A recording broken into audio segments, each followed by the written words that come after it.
Quero falar um pouquinho sobre desemprego agora, porque a taxa do desemprego caiu no trimestre encerrado em junho. Essa queda foi de 1 ponto percentual, fechando ali em 6,9%. Nicole Fusco vai trazer as informações e explicar os motivos. Bem-vinda, Nicole. Oi, Evandro, obrigada. Boa tarde para você, para todo mundo que nos acompanha. Esse número representa, então, 7.500.000 pessoas que estão desocupadas no país. Esse é o melhor resultado para um trimestre encerrado em junho desde 2014, quando a taxa também tinha sido de 6,9%. Esses dados constam na PNAD Contínua, que é a Pesquisa Nacional por Amostra de Domicílios Contínua, divulgada hoje pelo IBGE. Nós preparamos uma imagem para mostrar para vocês a comparação entre os segundos trimestres dos anos desde 2012 até agora. No início da série histórica, a taxa de desocupação era de 7,6%. Ela atingiu o auge no segundo trimestre de 2021, com 14,2% da população desocupada. Desde então, está em queda. Falando agora sobre as pessoas ocupadas, no trimestre encerrado em junho, houve uma alta de 1,6% dessa população, que está estimada em 101.800.000 pessoas, o que representa também um novo recorde da série histórica. No ano, o aumento foi de 3%, com quase 3 milhões de pessoas ocupadas, ou seja, trabalhando no país. Evandro, portanto, esses foram alguns dos dados divulgados hoje pelo IBGE na chamada PNAD Contínua. Excelente, Nicole. Bom trabalho para você aqui em São Paulo. Fábio Piperno, como é que você olha para esses gráficos e números que mostram, então, uma redução do desemprego aqui no Brasil? Quais são os motivos, no teu ponto de vista? Construção civil, não especificamente nesse último trimestre. Esse último trimestre até que nem aumentou muito. Mas se a gente pegar esse período aí de 1 ano e pouco para cá, claro que a construção civil, que é um grande empregador, está mais aquecido, o setor de serviços, né?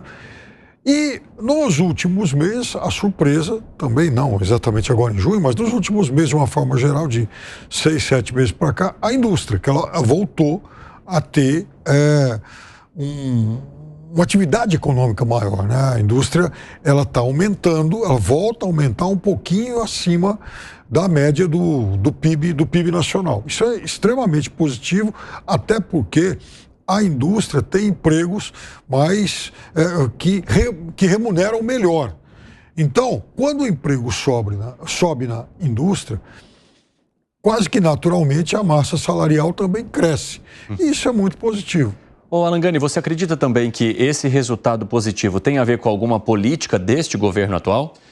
Não, estava pensando exatamente nisso, Evandro. Por quê? Eu vejo que Eu tenho um monte na ponta da língua para responder. Então vamos deixar o Gani fazer a argumentação o que eu vejo é o seguinte, se a gente olhar o gráfico, vai lá de 14,7% e tem uma tendência. Dá para botar o gráfico aí, gente, para ele, enquanto ele vai falando, para as pessoas entenderem o que ele está mencionando? Então ali no auge Isso aí, ó, no auge da pandemia, né, 14,2 por 13,6, né, depois vai para 14,2 ali com os efeitos do auge da pandemia e depois uma queda, né? O governo, ele recebe a taxa de desemprego, esse governo agora, em 7,9. Então, de fato, continuou essa tendência de queda, mas a maior queda vai de 14,2 para os 8%. E aí... 9,3. Terminou em 7,9. Terminou 7,9 no final de 2022. Sim, quando entregou com 7,9. E aí vai para 6,9. E aí, Evandro, algumas reformas feitas lá atrás, até porque o desemprego tem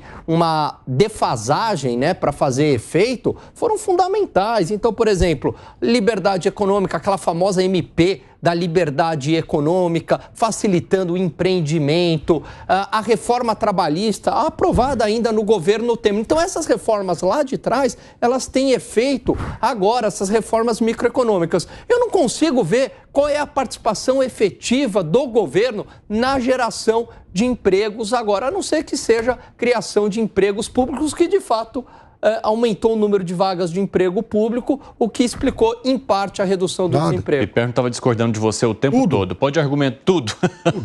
É mesmo? Vai lá, Piperno. Então, primeira coisa, por favor, seus argumentos. Sobre esse último tópico, aumentou, sim, o número de vagas no funcionário federal em 1%. Até a gente já deu esse 1% dá mais ou menos 5 mil, entre 5 e 6 mil funcionários. Óbvio que não impacta nisso aí. E veja, a gente está falando de um número em queda no pico dos problemas ocorridos no Rio Grande do Sul. Agora, vejam, não é correto comparar esse número de 6,9 com o trimestre encerrado em dezembro de 22. Por quê? Porque, já explicamos várias vezes isso aqui, todo trimestre encerrado em dezembro, ele vai ter em qualquer momento da vida um número menor. Por quê? Porque tem aquele emprego sazonal, aquele emprego pontual de final de ano. Mas não comparei, não. O que eu fiz... Não, o que eu falei é que... Quando você disse que termina em 7,9 agora... 7,9, eu estou falando assim, continua uma tendência, mas a queda mais expressiva ocorreu do 14 para o 7,9, e não do 7,9 para o 6,9. Então vamos voltar aí. O correto é comparar o 6,9 de agora com o 9, que nós estamos comparando trimestres iguais. Isso é. Isso. Agora, não é, claro, seria muito fácil para mim, que não gostava dele, falar, puxa vida, o desemprego lá no governo Bolsonaro foi lá em cima em 14. É óbvio que isso é reflexo da pandemia, nem era culpa do governo, da pandemia, não era o mundo real.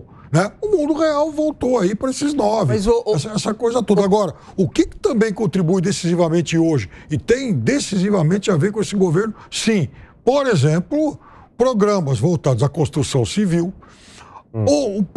veja, algo que economistas liberais, digamos assim, ou detestam, que é a tal da nova política industrial. A indústria, de fato, ela está respondendo com o incentivo do governo? Sim. E você não é contra corte, você não é a favor de cortar subsídio? Agora você é a favor. E agora você vai...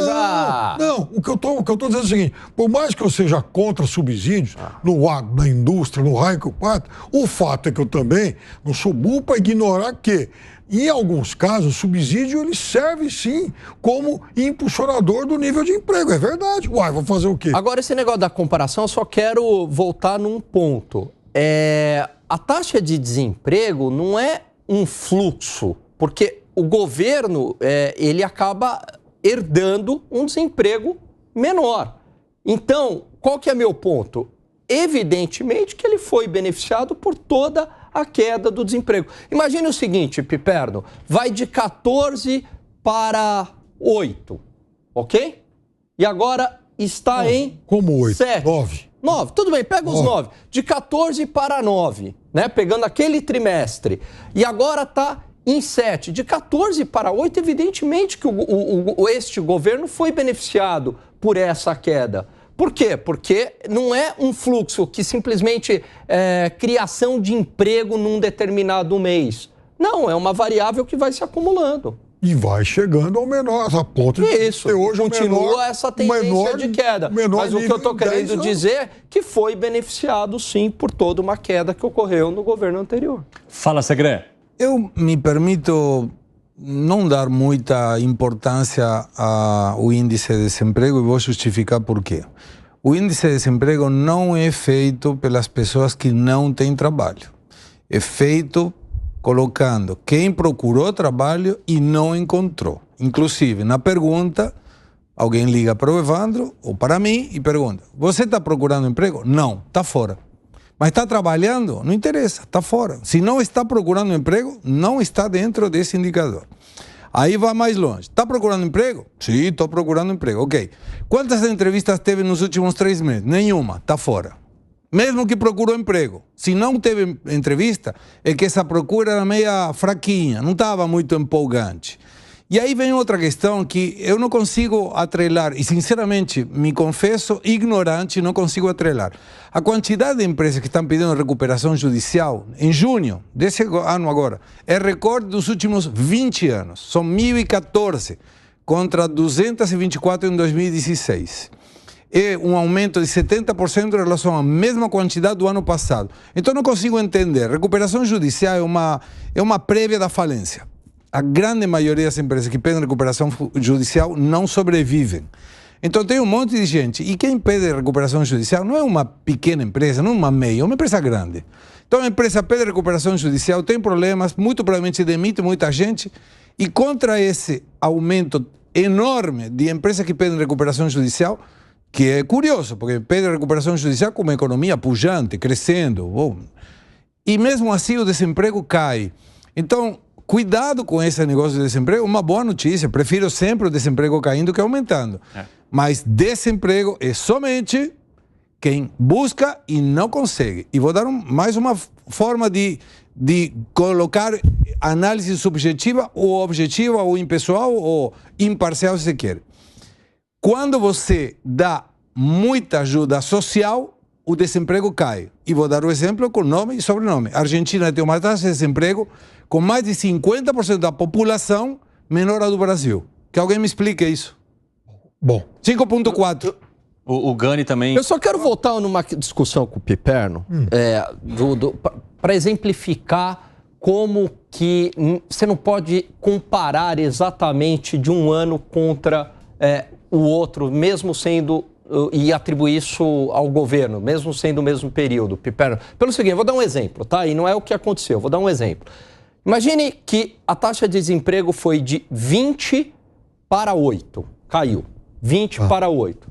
Aí no mesmo trimestre, pega todo o mesmo trimestre. Aí de 8 vai para 7. Aí você vai falar, nossa, é a melhor gestão desse governo porque está em 7. Veja, estava em 8 no ano passado. Só que, evidentemente, que esse 7 é fruto de toda a queda do 20 para o 8. Foi se acumulando isso. Não é uma criação de emprego num determinado mês. Criou. Não, a taxa de desemprego, ela foi acumulando, né? A criação de emprego vai se acumulando. Então, se vai do 20 para o 8.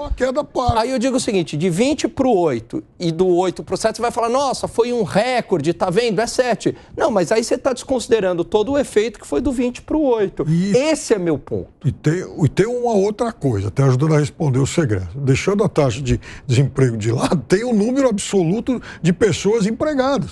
Esse é recorde, esse é cada vez maior. 101,8 milhões. Exato. Agora, veja, porque é muito diferente você ter, por exemplo, a construção civil aquecida e você ter, por exemplo, a indústria automobilística aquecida. Quem é que contrata mais? A construção civil. Então, é óbvio que esses setores, há alguns setores que eles tiveram uma taxa de expansão muito significativa, até muito maior. Por exemplo, o agro caiu esse ano em relação a 2023. Não houve aquele primeiro trimestre virtuoso, como a gente viu em 2023, até por conta de fatores climáticos e tudo mais. Então, nesse setor, por exemplo, o ritmo de abertura de vagas caiu. Mas o agro não contrata muita gente também, né? Aí que eu ia chegar. Então, você tiver, se você investir 1 bilhão no agro, 1 bilhão na indústria imobiliária, construção civil e 1 bilhão na indústria, provavelmente, na indústria automobilística, por exemplo, o que vai gerar menos empregos a partir desse bilhão é o agro. E a indústria automobilística está muito robotizada também. Mas me permita fazer um comentário de ontem. Ontem tive o privilégio de almoçar com o nosso colega Bruno Pinheiro e estivemos conversando com um empreendedor que tem um podcast e ele mencionava que muitos jovens não estão procurando emprego. Não estão dentro desse indicador de desemprego. Por quê? Eles começam a fazer alguns trabalhinhos de lives em TikTok e tal e ganham R$200 por dia. Então, não precisa trabalhar. Ele nos explicava isso.